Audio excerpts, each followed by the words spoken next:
दादागिरी है क्या? ये दादागिरी नहीं चलेगी। हम लोग बौद्ध लोग हैं, हम लोग हाथ जोड़ के काम चलाते हैं, लेकिन अगर आप नहीं मानोगे तो हाथ जोड़ने के साथ साथ हाथ मरोड़ने का काम भी हम करेंगे। हम हाथ मरोड़ने का काम भी करेंगे और तोड़ने की जरूरत पड़ी तो हाथ को तोड़ भी देंगे। हम तो चाहते हैं कि शांतिपूर्वक तरीके से आप हमारी इस डिमांड को पूरा कर दो। और एक और बात बता दूं, अभी तो हम सब की तरफ से, पूरे दुनिया के बौद्धों की तरफ से, भारत के बौद्धों की तरफ से अभी हम बात कर रहे हैं महाबोधि महाविहार को मुक्त करने की, बौद्धों को सौंपने की, Buddhist temple management committee act 1949 act को रद्द करने की। अगर आप हमारी सरकार, हमारी जायज डिमांड को नहीं मानते, चूंकि किसी ईसाइयों के किसी चर्च में ईसाई से अलग किसी दूसरे धर्म का व्यक्ति मैनेजमेंट कमेटी में नहीं हो सकता, गुरुद्वारे के अंदर सिखों से अलग किसी दूसरे धर्म का आदमी मैनेजमेंट कमेटी में नहीं हो सकता, मस्जिद के अंदर उसके संचालन समिति में मुस्लिम से अलग किसी दूसरे धर्म का आदमी नहीं हो सकता, हिंदुओं के मंदिरों के अंदर भी किसी दूसरे धर्म का आदमी उसकी मैनेजमेंट कमेटी में नहीं हो सकता। तो फिर हमारे महाबोधि महाविहार के एक्ट मैनेजमेंट कमेटी के अंदर चार पंडे क्यों? 4 पंडे क्यों? तो ये ब्राह्मण धर्म की साजिश है। और मैं निवेदन करता हूं भंते जी, आपसे भी, बाकी लोगों से भी, आप हिंदू धर्म बोलना बंद करो। अभी हमारे बहुत लोग वहां हैं, उनको उनका इतिहास याद दिला के सबको बौद्ध बनाना है, सबको वापस घर वापसी करवानी है, सबकी घर वापसी करानी है। अपने सांस्कृतिक विरासत, अपनी पूर्वजों की सांस्कृतिक विरासत को एक एक को खोज के निकालेंगे, हम छोड़ने वाले नहीं है। अभी हमारी लड़ाई महाबोधि महाविहार की है। हम डिमांड कर रहे हैं, हाथ जोड़ के डिमांड कर रहे हैं बिहार की सरकार से भी और केंद्र की सरकार से भी, आप महाबोधि महाविहार को तुरंत मुक्त करिए। अगर नहीं करोगे तो हम आपको याद दिलाते हैं जिन विवेकानंद जी के फाउंडेशन से सलाह लेके हम केंद्र की सरकार चला रहे हो, जिस विवेकानंद का आप एबीवीपी, आप अपना छात्र इकाई चलाते हैं, उन्हीं विवेकानंद जी ने अपने जो राइटिंग लिखी है उसके 7वें वॉल्यूम के अंदर लिखा है कि भारत में बहुत सारे बौद्ध मंदिरों को कब्जा करके ये ब्राह्मण मंदिर बनाए गए। उन्हीं के 7वें वॉल्यूम में लिखा हुआ है जगन्नाथपुरी का जो मंदिर है वो बौद्ध मंदिर है, उन्होंने खुद लिखा है, स्वामी विवेकानंद जी ने। और इतिहास गवाह है, जितने भी पुराने मंदिर जो 500 साल से पहले के बने हुए हैं, आप उनके अंदर जितनी मूर्तियां हैं उसका श्रृंगार उतार कर, उनका श्रृंगार गहने उतार कर देखिए तो उसके अंदर केवल और केवल बुद्ध निकलेंगे। ये हमारा दावा है, केवल बुद्ध निकलेंगे। तो हमारी लड़ाई अभी केवल महाबोधि टेम्पल की है, लेकिन अगर आप नहीं माने तो फिर जहां जहां कब्जे सारे मुक्त कराने की लड़ाई चलेगी। और ये आंदोलन, मैं आपको बता दूं भंते जी, बेशक 92 का आंदोलन कुछ साल के बाद किसी भी वजह से बंद हो गया हो, लेकिन इस बार लड़ाई लंबी है, हमें भी पता है वो बेवकूफ बना रहे हैं।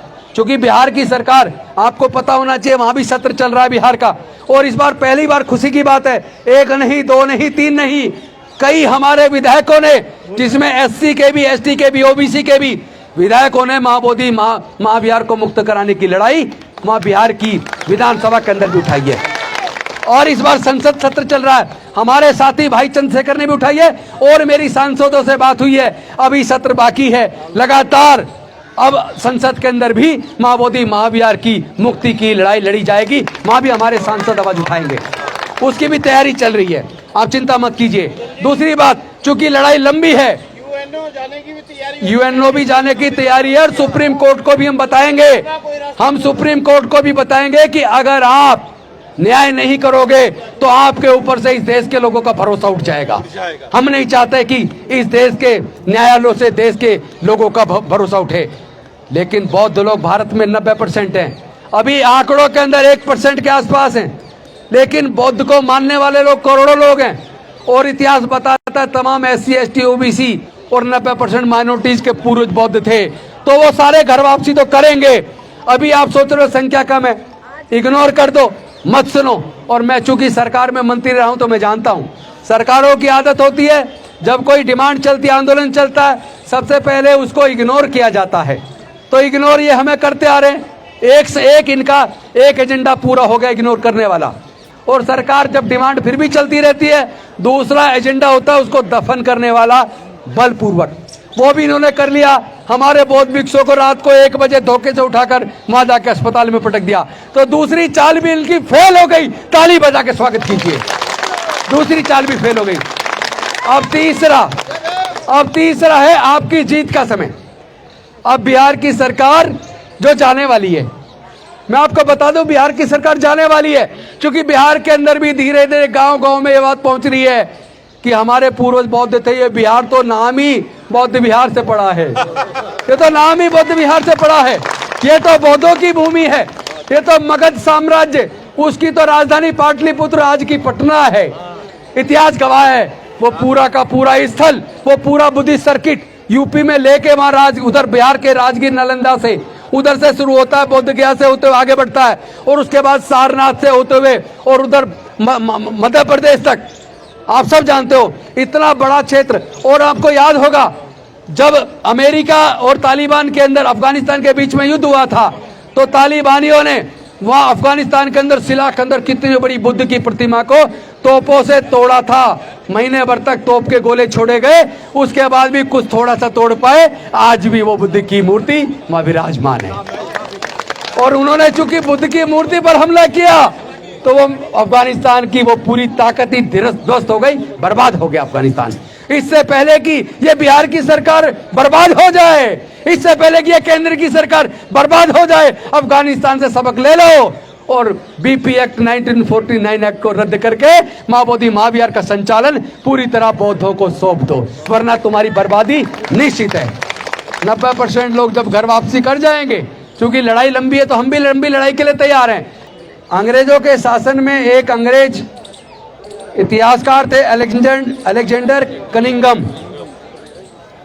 उन्होंने जब फाइयान हुएनसांग और इत्सिंग इन सब के द्वारा जो बौद्ध साहित्य लिखा गया, बौद्ध इतिहास खोज के जो लिखा, उसको पढ़ने के बाद उन्होंने भारत में पूरे बौद्ध विरासत को खोजना शुरू किया। और उस खुदाई में आप चूंकि सब जानते हैं तथागत गौतम बुद्ध लगभग अब से 2600 साल पहले हुए, और इसी महाबोधि महाविहार जहां स्थित है बौद्ध गया में, यहां उनको ज्ञान की प्राप्ति हुई थी।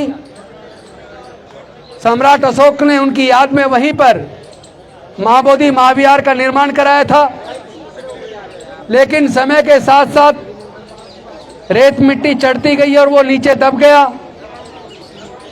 लेकिन आपको पता है कि चीनी यात्री फाइयान हुएनसांग इत्सिंग ये भारत में आए थे। इन्होंने अलग अलग समय पर अलग अलग काल में आए और इन्होंने पूरे भारत का भ्रमण किया और बौद्ध साहित्य को जितना हो सका उतने बौद्ध साहित्य को वो लोग चाइना के अंदर लेकर गए। भैया डिस्टर्ब कर रहे हैं लोग, डिस्टर्ब ना करें प्लीज। आपस में बात रखें। हाँ भाई, हेलो भैया, यार बात मत करो, थोड़ा सुनिए। डिस्टर्ब हो रहा है आपका। चुप हो जाओ सारे। तो आप सबको पता है कि वो जो साहित्य जो जला दिया गया, जो ब्राह्मणों ने 84,000 बौद्ध मठ तुड़वाए, बौद्ध स्तूपों को ध्वस्त किया, शिलालेखों को ध्वस्त किया, हजारों बौद्ध भिक्षुओं की हत्या कराई। लेकिन समय के साथ साथ मिट्टी के अंदर वो बौद्ध विरासतें नीचे दब गई। लेकिन जब अंग्रेजों का शासन आया और वो सारा साहित्य, बौद्ध साहित्य जो भारत से खत्म कर दिया गया था, वो बौद्ध साहित्य चीनी यात्रियों के द्वारा सुरक्षित रखा गया तिब्बत के अंदर, चाइना के अंदर। और उसका अध्ययन करने के बाद अलेक्जेंडर कनिंगम जी ने जब भारत में उस विरासत को खोजना शुरू किया तो जगह जगह बुद्ध के अवशेष निकलने शुरू हो गए। और इस बिहार की धरती बौद्ध गया के अंदर यह महाबोधि टेम्पल मिला। लेकिन मिलने के बाद वहां पर भी ब्राह्मणों ने कब्जा कर लिया।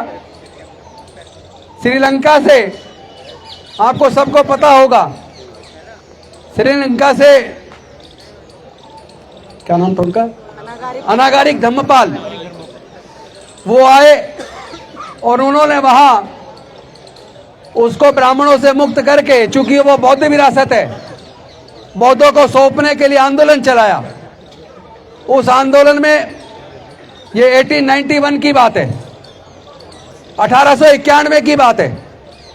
उस आंदोलन में उनके ऊपर हमले हुए, 40 लोगों ने आके हमला कर दिया। जो बौद्ध लोग वहां धरना कर रहे थे, कईयों को चोटें आई, अनागरिक धम्मपाल जी को भी चोट आई। उसके अंदर मुकदमा भी दर्ज हुआ। यह आंदोलन चलता रहा। 1922 के अंदर कांग्रेस का एक सम्मेलन हुआ, अधिवेशन हुआ। कांग्रेस के उस सम्मेलन में जब इसकी डिमांड उठी महाबोधि टेम्पल की मुक्ति की, तो उन्होंने राजेंद्र प्रसाद जी के नेतृत्व में कमेटी का गठन किया। उस कमेटी में जाकर उसकी पूरी जांच पड़ताल की, लेकिन चूंकि उसके अंदर कमेटी के अंदर बौद्धों का प्रतिनिधित्व नहीं था, तो वो रिपोर्ट उनके फेवर में बना दी गई, जिसका भरपूर विरोध किया गया। लेकिन उसके बाद भारत की सरकार ने अंग्रेजों से आज़ाद होने के तुरंत बाद 1949 में Mahabodhi temple management committee act 1949 ये एक्ट बनाया, और उस एक्ट के अंदर ये व्यवस्था की कि इसके 8 सदस्य होंगे। 4 सदस्य ब्राह्मण होंगे, 4 सदस्य बौद्ध होंगे, और उसका चेयरमैन वहां का डीएम होगा। और उसमें भी यह था कि वो डीएम हिंदू होना चाहिए। तो ये लड़ाई चलती रही, अलग अलग समय पर चलती रही। 1992 में फिर ये लड़ाई बहुत बड़ी हो गई, और इसी जंतर मंतर पर जापान के भिक्खु बनते सुरई ससाई जी, जो नागपुर के अंदर इंदौरा में बौद्ध विहार में है, अब काफी वृद्ध हो गए हैं, उन्होंने 1992 में बहुत बड़ा आंदोलन दिल्ली के अंदर चलाया, और हम लोग उस आंदोलन में लगातार शरीक रहे। 6-7 महीने तक यह धरना चलता रहा, और उस वक्त लालू प्रसाद यादव मुख्यमंत्री हुआ करते थे बिहार के। वो भी यह धरना स्थल पर आए, और उन्होंने भी प्रॉमिस किया कि हम इसका समाधान करेंगे। इस लंबे आंदोलन के बाद हुआ ये कि उसमें 4 जो बौद्ध लोग मेंबर थे, तो जो आंदोलन कर रहे थे उनमें से ही 4 बौद्ध भिक्षुओं को उसमें सदस्य बना दिया गया, और बनते सुरई ससाई जी को अल्पसंख्यक आयोग का मेंबर बना दिया गया। और इन लोगों को प्रॉमिस किया कि हम धीरे धीरे इसका समाधान करेंगे। तो जिन बौद्ध भिक्षुओं को मेंबर बनाया, या वहां सेक्रेटरी बनाया, या अल्पसंख्यक आयोग का मेंबर बनाया, उन सब के साथ भी धोखा हुआ। मैं नहीं चाहूंगा इस बारे में यहाँ कोई बात हो कि पैसे का गबन क्या हुआ क्या नहीं हुआ, क्योंकि जितने भी आंदोलन चलते हैं उन आंदोलनों में एक आध आदमी खराब हो सकता है, उसका जिक्र करके हम अपने आंदोलन को खराब नहीं कह सकते। आंदोलन कभी खराब नहीं होता, आंदोलन कुर्बानी मांगता है। उस आंदोलन में भी कुर्बानी दी गई है, लंबे समय तक आंदोलन चला है। और उसके बाद बनते सुरई ससाई जी ने सुप्रीम कोर्ट में केस डाला, आज तक केस डिसाइड नहीं हो पाया। इसी दौरान एक आईएएस ऑफिसर थे दार्जिलिंग से, उन्होंने सन 2012 में माननीय सर्वोच्च न्यायालय के अंदर एक केस डाला महाबोधि टेम्पल को मुक्त कराने का, और बुद्धिस्ट महाबोधि महाविहार मैनेजमेंट कमेटी एक्ट 1949 एक्ट को निरस्त कराने का उन्होंने केस डाला। लेकिन सर्वोच्च न्यायालय ने 2018 में उस केस को यह कह के रद्द कर दिया, क्योंकि ये मसला बिहार की सरकार का बनता है, बिहार की राज्य की विधानसभा का बनता है। तो आप इस अपनी मांग को लेकर बिहार की सरकार के पास जाइए, और वही आपकी समस्या का समाधान करेंगे। ये सुप्रीम कोर्ट के अधिकार क्षेत्र की बात नहीं है, ये कह के उनकी पिटीशन को डिसमिस कर दिया गया। उसके बाद से बिहार की सरकार से भी लगातार मांग चल रही है। अभी तकरीबन 8 महीने पहले इंडिया बुद्धिस्ट जो फोरम हमारा बना हुआ है, ऑल इंडिया बुद्धिस्ट फोरम, उसके माध्यम से हम कई लोग मिलके अल्पसंख्यक आयोग में गए, उनके चेयरमैन तमाम मेंबर से मिले, और हमने उनसे निवेदन किया कि आप महाबोधि टेम्पल को मुक्त कराने के लिए बिहार की सरकार से बात कीजिए। उनके चेयरमैन ने हमें प्रॉमिस किया कि हम वहीं पे बिहार की सरकार से मिलेंगे, मीटिंग कराएंगे। और वहां वो गए भी, मीटिंग भी कराई। ऑल इंडिया बुद्धिस्ट फोरम के सदस्य हमारे उस मीटिंग में भी गए, फिर भी कोई समाधान नहीं निकला, केवल आश्वासन मिला और वो भी झूठा। उसके बाद पटना के अंदर गांधी मैदान के अंदर बहुत बड़ा प्रदर्शन किया गया, आंदोलन किया गया, सभा की गई। उसमें भी हम लोग पटना के अंदर गए और वहां पूरी सभा करने के बाद पदयात्रा करते हुए बिहार की सरकार को ज्ञापन दिया। बिहार के एक बहुत वरिष्ठ अधिकारी आकर हम लोगों से वहीं आकर मिले, हमारा ज्ञापन लिया और उन्होंने प्रॉमिस किया कि हम इसका समाधान करेंगे, लेकिन समाधान कुछ नहीं हुआ। उसके बाद 12 फरवरी से कर्मिक अनशन, भूख हड़ताल हमारे बौद्ध भिक्षुओं ने और कुछ उपासकों ने वहीं मां बोधि टेम्पल के पास शुरू किया। लेकिन अब से तकरीबन 13-14 दिन पहले आपने देखा होगा बिहार की सरकार ने कितनी घटिया हरकत की, और इतनी घटिया हरकत को धिक्कारा ही जा सकता और कुछ नहीं कहा जा सकता। एक घटियापन है उनका ये। उन्होंने रात को 1 बजे वहां की पुलिस, उनकी पुलिस ने बौद्ध भिक्षुओं को जबरन वहां से उठा लिया। यहां तक कि एक बौद्ध भिक्षुणी को महिला होने के बावजूद कमर में हाथ डालकर जबरदस्ती उठाकर गाड़ी में डाल दिया। ये बेहद शर्मनाक घटना थी और ले जाकर थाने के अंदर, उसको हॉस्पिटल के अंदर पटक दिया। लेकिन हमारा आंदोलन चलता रहा और उसके बाद उस स्थल पे प्रदर्शन नहीं करने दिया, बल्कि 2 किलोमीटर दूरी पर रोड के किनारे पर एक जगह दे दी कि आप अपना प्रदर्शन यहां कीजिए। लेकिन मैं आपको बता दूं, जो 1992 का आंदोलन था, आंदोलन बहुत जबरदस्त था, बहुत बड़ा था, लेकिन उस वक्त सोशल मीडिया नहीं होता था। और देश का जो मुख्य मीडिया है, चाहे वो इलेक्ट्रॉनिक मीडिया हो चाहे प्रिंट मीडिया हो, आप सबको पता है वो कभी भी इस देश के दलितों की, पिछड़ों की, वंचितों की, आदिवासियों की और अल्पसंख्यक समाज के मुद्दों को कभी हाईलाइट नहीं करता, कभी उनको कवरेज भी नहीं करता।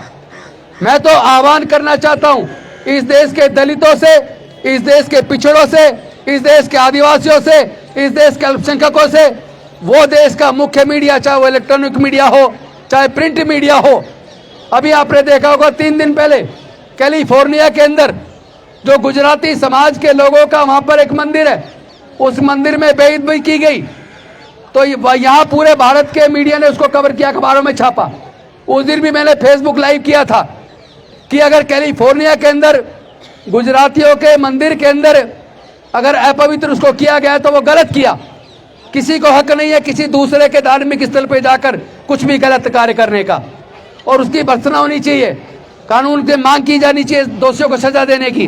लेकिन ये कैसा मीडिया है कि कैलिफोर्निया, अमेरिका की कैलिफोर्निया के अंदर मंदिर में हुई घटना को आप कवर कर रहे हो, और यहाँ हमारे पूरे दुनिया के बौद्धों की आस्था का केंद्र मां बोधि महाविहार, जहाँ तथागत बुद्ध को ज्ञान की प्राप्ति हुई थी, उसका आंदोलन पूरे देश में चल रहा है। अमेरिका के अंदर, इंग्लैंड के अंदर, जर्मनी के अंदर, फ्रांस के अंदर, तमाम देशों में भी बौद्ध लोगों ने, अम्बेडकरवादियों ने मां बोधि टेम्पल की मुक्ति का आंदोलन वहां किया है। और भारत के कोने कोने में, चूंकि आप सोशल मीडिया से देख पा रहे होंगे, भारत के लगभग सभी राज्यों में मां बोधि महाविहार को मुक्त कराने का आंदोलन चल रहा है। लेकिन आपने भारत के किसी मुख्य मीडिया में, किसी भी डिजिटल मीडिया पे, किसी अखबार में आपने मां बोधि महाविहार की मुक्ति आंदोलन की एक भी लाइन नहीं देखी होगी। तो जो देश का मुख्य मीडिया देश के तमाम SC, ST, OBC और माइनॉरिटी के मुद्दों को दरकिनार करता, नजरअंदाज करता है, मैं मांग करता हूं पूरे देश के SC, ST, OBC माइनॉरिटी के लोगों को इस मुख्य मीडिया का बहिष्कार करो। बहिष्कार होना चाहिए कि नहीं होना चाहिए? इनके टीवी चैनलों को देखना बंद कर दो, इनके अखबारों को पढ़ना बंद कर दो। जितने हमारे बहुजन समाज के यूट्यूबर्स हैं जो समाज के सारे मुद्दों को उठा रहे हैं, हमें चाहिए कि हम अपने यूट्यूबर्स को प्रमोट करें, इनके सबके यूट्यूब को, चैनलों को देखें, जो भी आर्थिक मदद दे सकते हैं वो भी दें, क्योंकि आर्थिक पैसे के अभाव में हमारे ये सारे चैनल बेचारे दम तोड़ रहे हैं। और मैं एक और बात बता दूं, और मैंने ये संकल्प भी ले लिया है, और मैंने नहीं, क्योंकि ये केवल मेरा आंदोलन नहीं है, इतिहास गवाह है, भारत में जितने अनुसूचित जाति, जनजाति और पिछड़े वर्ग के लोग हैं, वो लोग अपना इतिहास पढ़ लें, क्योंकि जो लोग अपना इतिहास नहीं जानते वो कभी इतिहास नहीं बना सकते। वो अपना इतिहास पढ़ ले, उनके पूर्वज बौद्ध थे, उनके पूर्वज बौद्ध थे। तमाम देश के दलितों के पूर्वज बौद्ध हैं, तमाम आदिवासियों के पूर्वज बौद्ध हैं, तमाम पिछड़े समाज पिछड़े वर्गों के पूर्वज बौद्ध हैं, और अल्पसंख्यक समाज के भी 90% लोगों के पूर्वज बौद्ध हैं।